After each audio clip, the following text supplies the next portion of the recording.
Mi padre me pidió dinero para su salud, pero lo encontré comprando regalos para su nueva familia mientras a mí me decía que estaba a punto de perderlo todo.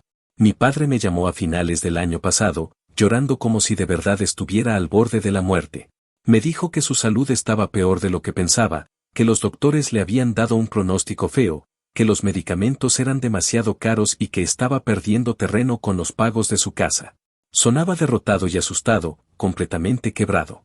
Yo siempre he tenido una relación rara con él, no mala al grado de odiarlo, pero tampoco buena al punto de confiar ciegamente. Aún así, escucharlo así me pegó duro.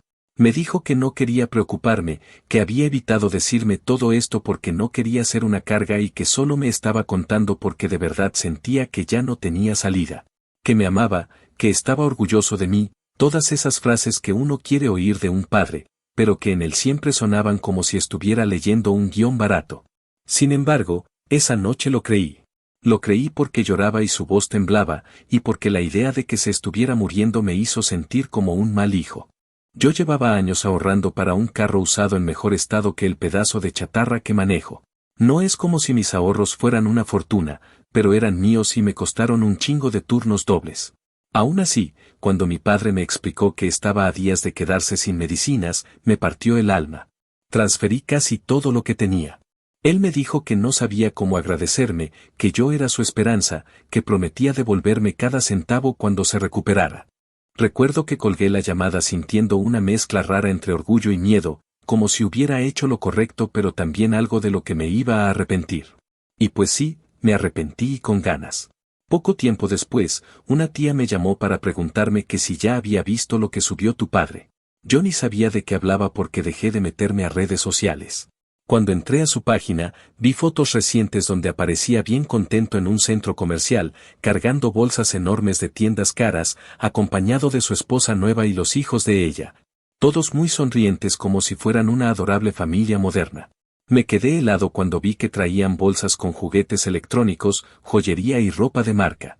Ahí fue cuando sentí ese tipo de enojo que te calienta las orejas. No podía creer que ese mismo hombre que me había llorado diciendo que estaba al borde del colapso financiero estuviera gastando mi dinero en regalos para unos niños que ni son suyos mientras yo estaba rompiéndome la espalda, trabajando y manejando un carro que suena como si lo patearan desde adentro. Lo llamé de inmediato, todavía con la esperanza estúpida de que hubiera alguna explicación coherente. Cuando le pregunté qué significaba todo eso, puso voz calmada y dijo que lo estaba malinterpretando, que no fuera tan dramático. Que solo quería hacer sentir bien a los niños porque según él habían pasado por momentos difíciles. Me soltó también que no era gran cosa. Yo estaba tan encabronado que apenas podía procesar sus palabras. Le dije que lo había escuchado llorar por teléfono, que me había pedido ayuda para no perder su salud ni su casa, y que ahora parecía que estaba viviendo como si nada le faltara. Él insistió en que seguía luchando, que la situación era más complicada de lo que yo entendía, que no quería discutir. En ese momento me cayó el 20, todo había sido una manipulación bien calculada. Luego hablé con mi tía, que siempre ha sido mucho más directa. Ella me dijo que mi padre no estaba enfermo de nada serio, que jamás había estado cerca de perder la casa y que incluso tenía un plan para pedirle dinero a otros familiares. También me dijo que la esposa nueva no sabía absolutamente nada de que él me había pedido dinero. Escuchar eso fue como tragarse un puñado de vidrio. Sentí vergüenza, coraje y esa sensación de haber sido el pendejo de alguien más. Pero también sentí algo que no había sentido en mucho tiempo, determinación. Esa misma noche preparé un mensaje enorme, explicando con calma lo que había pasado, sin insultos, sin exageraciones, solo la verdad. Le tomé capturas a los mensajes donde él me pedía ayuda y lloraba diciendo que estaba al límite. Luego envié todo al grupo familiar donde están mis tíos, mis primos, él y su esposa nueva. Lo hice porque ya estaba harto de que siempre se saliera con la suya, harto de quedar como el hijo distante, harto de cargar yo solo con su mierda mientras él jugaba a ser la víctima eterna. Apenas envié el mensaje, mi teléfono empezó a reventar con notificaciones. La familia se dividió de inmediato. Algunos me apoyaron, otros dijeron que la sangre es la sangre, como si eso fuera excusa para permitirle manipularnos a todos. La esposa nueva se salió del grupo en cuanto leyó las capturas. Mi padre me llamó después, gritando que yo le había arruinado la vida, acusándome de exagerado y de desleal, como si fuera mi culpa que sus mentiras se derrumbaran. Esa noche me quedé despierto pensando en todo lo que había pasado, sintiendo al mismo tiempo un alivio extraño y una tristeza pesada. Pero también entendí algo, esa no era la primera vez que él me usaba, solo había sido la primera vez que yo me atreví a ponerle un alto. Pensé que todo terminaría ahí, que ya no habría más drama, pero algo me dice que esto apenas empieza y que las consecuencias van a seguir cayendo como fichas de dominó. Si pasa algo más, lo voy a contar porque creo que por primera vez en mi vida estoy dejando de cargar una culpa que nunca me perteneció. Actualización 1. Pasó alrededor de una semana después de que envié el mensaje al grupo familiar y, aunque pensé que el ambiente se iba a calmar poco a poco, lo que ocurrió fue todo lo contrario. Lo que detoné no fue solo un conflicto, sino una especie de explosión silenciosa que empezó a expandirse por cada rincón de la familia, alcanzando lugares que ni siquiera imaginaba. Durante esos días, mi teléfono no dejó de sonar, y aunque ignoré muchas llamadas, otras terminé contestándolas porque quería entender qué estaba pasando detrás del silencio incómodo que comenzó a rodearlo todo. La primera persona que me habló fue la esposa nueva de mi padre. Su mensaje llegó tarde por la noche, un texto largo que leí completo porque ya desde la primera línea se notaba que no era el típico mensaje de cortesía familiar. Me dijo que había leído todo con cuidado, que estaba en shock y que no entendía cómo él había podido ocultar algo así. Dijo que no sabía que él me había contactado, que jamás imaginó que hubiera solicitado dinero a nadie porque según lo que él le había contado, estaba perfectamente al tanto de sus finanzas y no había razón para preocuparse. Me confesó que, aunque la relación nunca había sido perfecta, no creía que él fuera capaz de manipular a su propio hijo, y que ahora comprendía por qué él se había mostrado tan tenso las últimas semanas. Me agradecía que hubiera expuesto esto porque, en sus palabras, necesitaba ver quién era realmente la persona con la que vivía. Lo que me sorprendió fue lo rápido que tomó una decisión. Esa misma noche empacó sus cosas, o al menos eso me dijo después, y le dijo a mi padre que no iba a tolerar que usara a su familia como un escudo mientras le mentía a la gente que realmente confiaba en él. Me comentó que hubo una pelea fuerte, tan fuerte que los hijos de ella se encerraron en sus habitaciones. Incluso me contó que él intentó justificarse diciendo que yo había exagerado todo y que mis capturas estaban fuera de contexto, pero ella no se tragó ni una sola palabra. Me pidió disculpas por lo que había pasado, aunque no era responsable de nada, y me dijo que esperaba que yo pudiera seguir adelante sin cargar más el peso del comportamiento de mi padre. No sabía cómo responder eso porque fue extraño recibir empatía de alguien que técnicamente apenas conozco, pero lo agradecí. El siguiente en contactarme fue mi padre, aunque tardó casi 2 días en hacerlo, probablemente porque estaba lidiando con el desastre que él mismo había causado. Su llamada no fue una conversación, fue un ataque. Apenas contesté, empezó a decir que yo lo había traicionado, que no tenía por qué involucrar a la familia, que ahora estaba solo porque yo había decidido humillarlo frente a todos. Lo escuché hablar sin parar, gritar a ratos y después cambiar el tono como si quisiera dar lástima. Yo no dije mucho porque no tenía nada que aclarar. Cuando finalmente hice una pausa en medio de su monólogo, le dije que nada de lo que estaba pasando era consecuencia de mis acciones, que lo único que hice fue mostrar lo que él hizo, que si eso había destruido su vida era porque su vida estaba sostenida por mentiras. Le dije también que estaba cansado de cargar con su culpa y que no iba a retroceder ni a disculparme por protegerme. Después de eso, colgó sin responder. Cuando pensé que el drama se quedaría ahí, mi tía decidió meterse más de lo que esperaba. Ella siempre ha sido la persona que intenta mantener la familia unida, a veces de formas que no tienen sentido, pero esta vez tomó una postura clara. Me dijo que estaba orgullosa de mí por haber hablado, que ya era hora de que alguien pusiera límites y que ella sabía desde hace tiempo que mi padre estaba manipulando a varios familiares para obtener favores. Lo que me sorprendió fue que me confesó que él había intentado pedirle dinero a ella también, usando una historia distinta sobre supuestos gastos inesperados, pero que algo no le cuadró y decidió no darle nada. Fue ahí cuando entendió que no era solo una situación aislada, sino un patrón que él llevaba arrastrando desde hacía años. En medio de todo el caos que se formó en la familia, hubo quienes comenzaron a enviarme mensajes más tibios, diciendo que quizá yo había reaccionado de forma impulsiva, que tal vez debía hablar en privado con él antes de hacer algo tan grande. Les respondí que sí hablé en privado, que sí intenté confrontarlo directamente, y que el problema no era la forma en que yo expuse las cosas, sino la forma en que él decidió comportarse. Algunas personas entendieron y dejaron de insistir, otras simplemente se quedaron calladas y desaparecieron de la conversación general, como si preferían no tener que formar parte de ningún bando. Entendí que hay personas que no pueden manejar la incomodidad de aceptar que un familiar es un desastre ambulante. Mientras todo eso ocurría, tuve que lidiar con mis propios problemas cotidianos. Mi carro, que ya estaba en las últimas, terminó de joderse justo esos días. Iba camino al trabajo y empezó a hacer un ruido tan fuerte que pensé que una pieza había salido volando. Tuve que orillarme y llamar a una grúa, sabiendo que no tenía ahorros para repararlo porque se los había dado a mi padre. Cuando el mecánico me dijo cuánto necesitaba para dejarlo funcionando decentemente, sentí que me quería desmayar. No dije nada a nadie porque no quería escuchar frases de lástima ni consejos que no sirven para nada. Empecé a turnarme entre pedir aventones, usar transporte público y caminar más de lo que cualquiera debería en un día laboral. Fue un recordatorio doloroso de que mientras él gastaba mi dinero en regalos para su nueva familia, yo estaba partiéndome la madre para moverme de un lado a otro. A pesar de todo eso, había una sensación extraña de alivio corriendo debajo del enojo. Sentía que por primera vez estaba viendo con claridad quién era él realmente, sin las excusas que me había repetido durante años. Durante mucho tiempo pensé que mi distancia con él era culpa mía, que yo era frío o que no tenía paciencia, pero ahora no podía evitar pensar que quizás siempre me había estado protegiendo sin saberlo.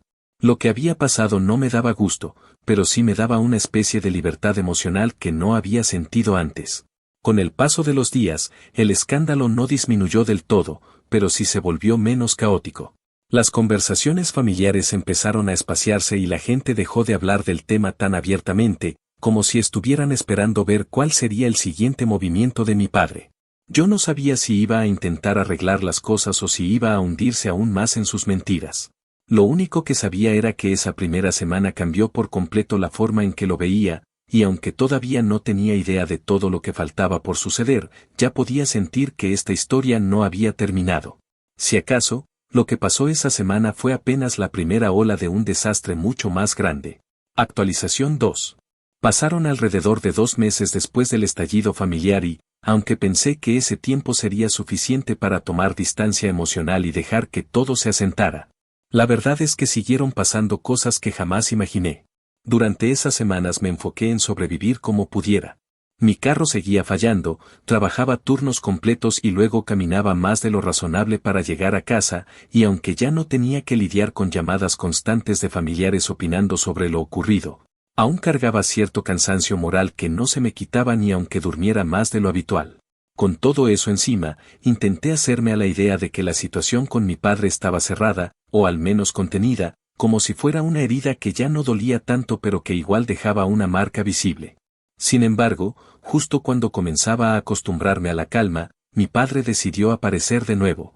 Como si sus actos pasados no hubieran tenido consecuencias reales y como si la distancia que yo había construido alrededor de él fuera simplemente un malentendido temporal.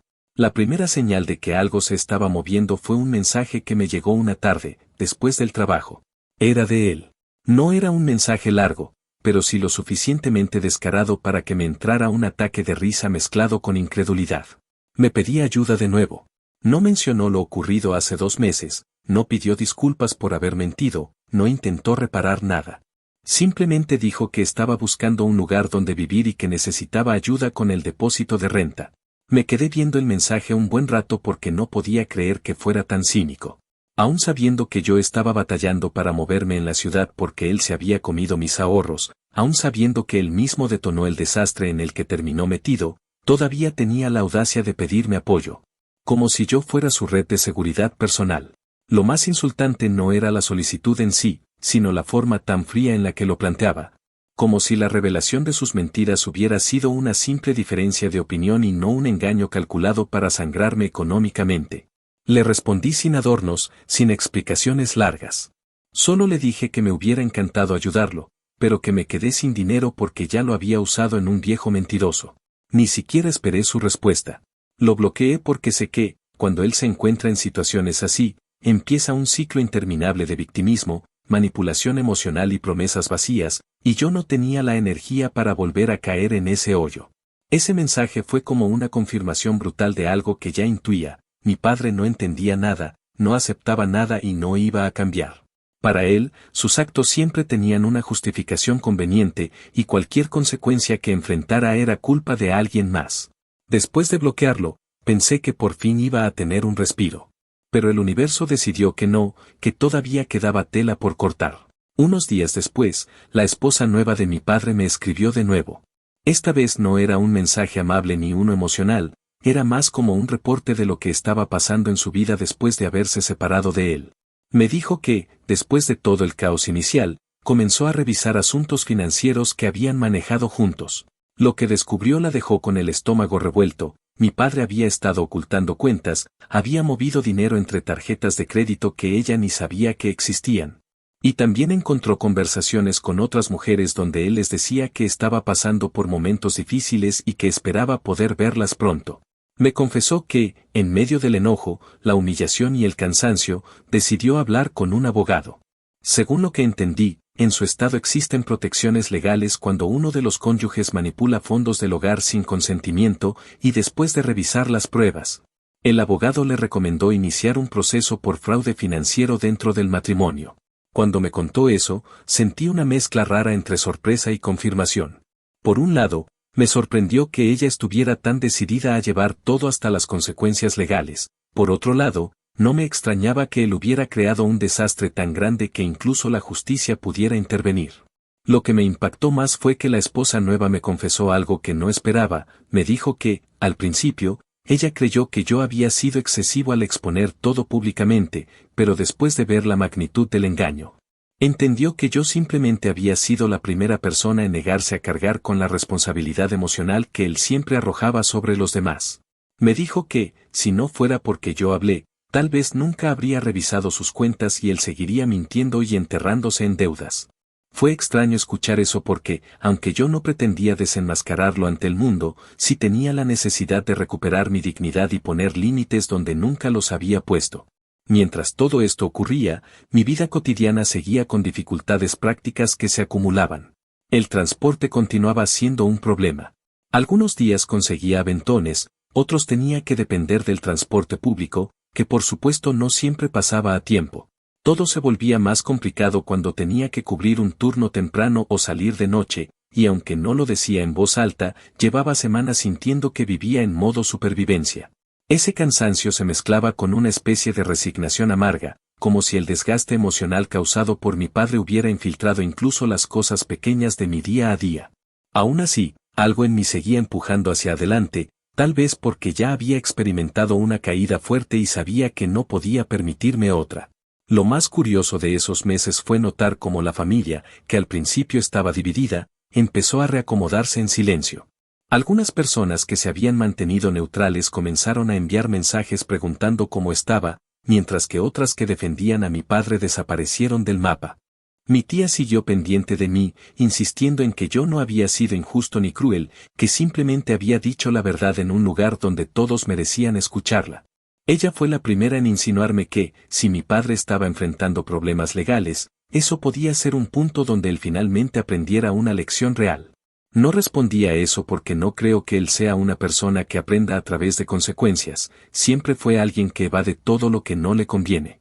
Aún así, era inevitable sentir que, de una forma retorcida, la vida le estaba cobrando lo que había sembrado durante años. Hacia finales del segundo mes, ya no recibía noticias directas de él. Todo lo que sabía venía por terceros. Me enteré de que estaba viviendo temporalmente en el sofá de un amigo suyo, y que ese amigo ya estaba harto porque mi padre llegó quejándose de todo, como si la vida le hubiera fallado y no al revés. Alguien me dijo también que él seguía afirmando que yo había inventado la mitad de las cosas y que el resto eran exageraciones. Me sorprendió que siguiera usando la misma narrativa, pero al mismo tiempo entendí que eso era lo único que le quedaba.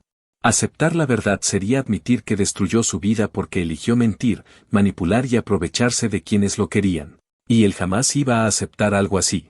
En medio de toda esa maraña de información, insultos, revelaciones legales y silencios selectivos, yo comencé a sentir algo parecido a una separación definitiva. No era simple enojo ni resentimiento, sino una sensación más profunda, como si por fin estuviera cerrando una puerta que llevaba abierta demasiado tiempo.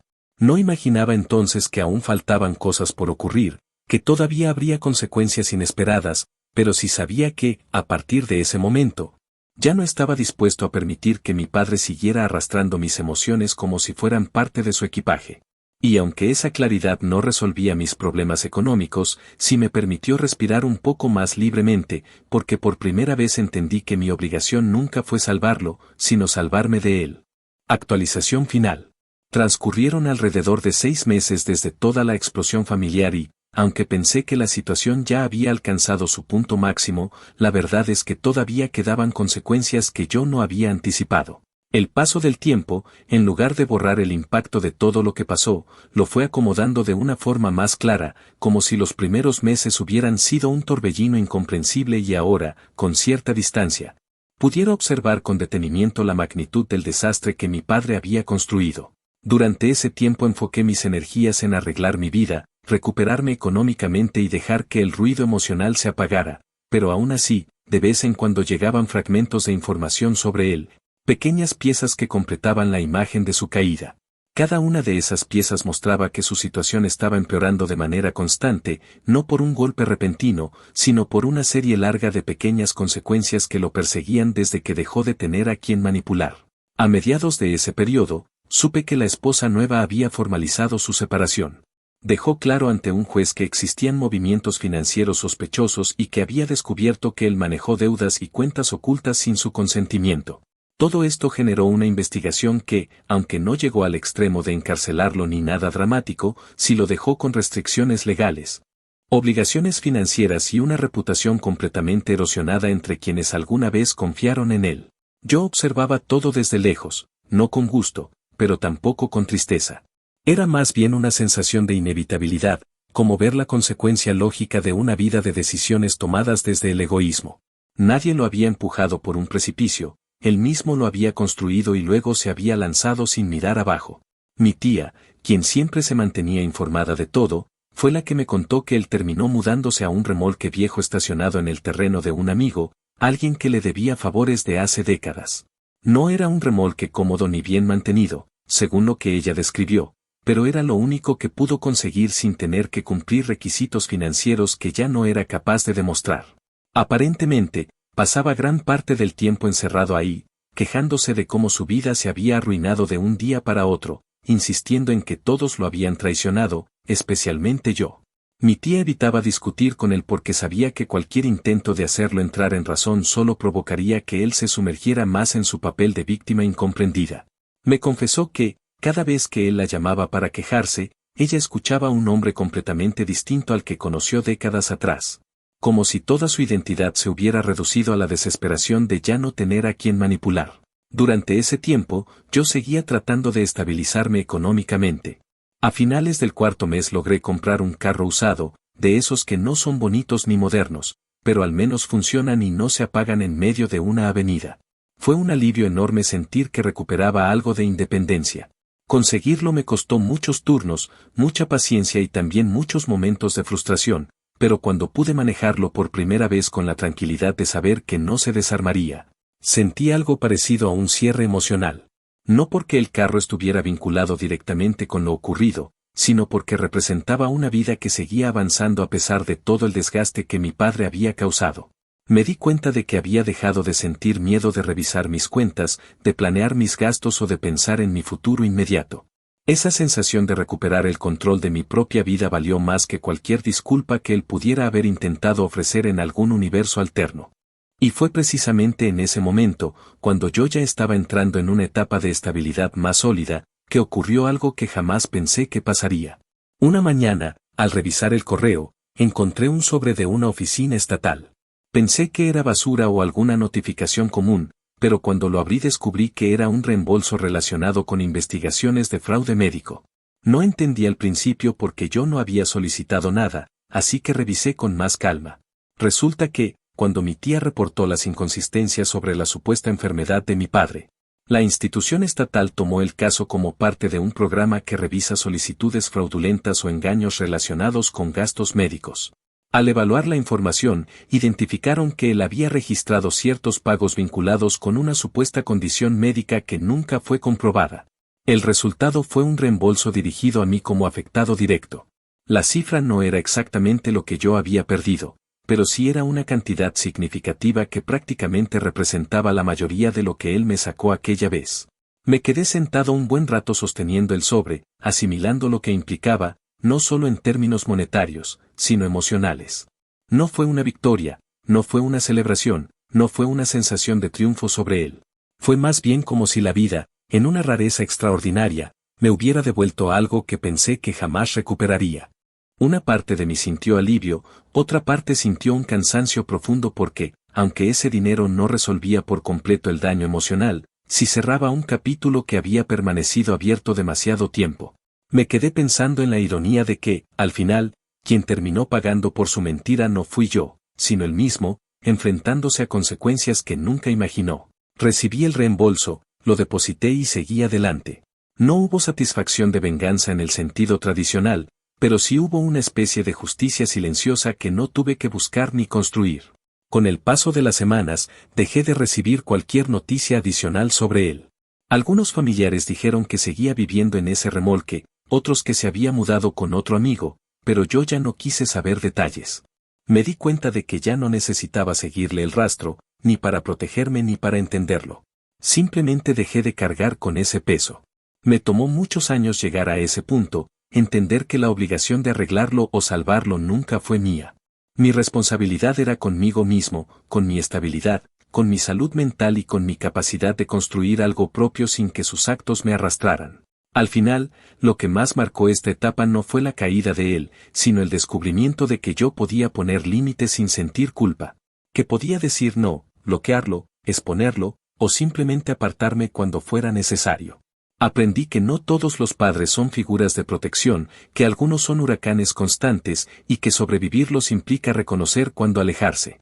No me siento orgulloso de lo que pasó, pero tampoco me avergüenza.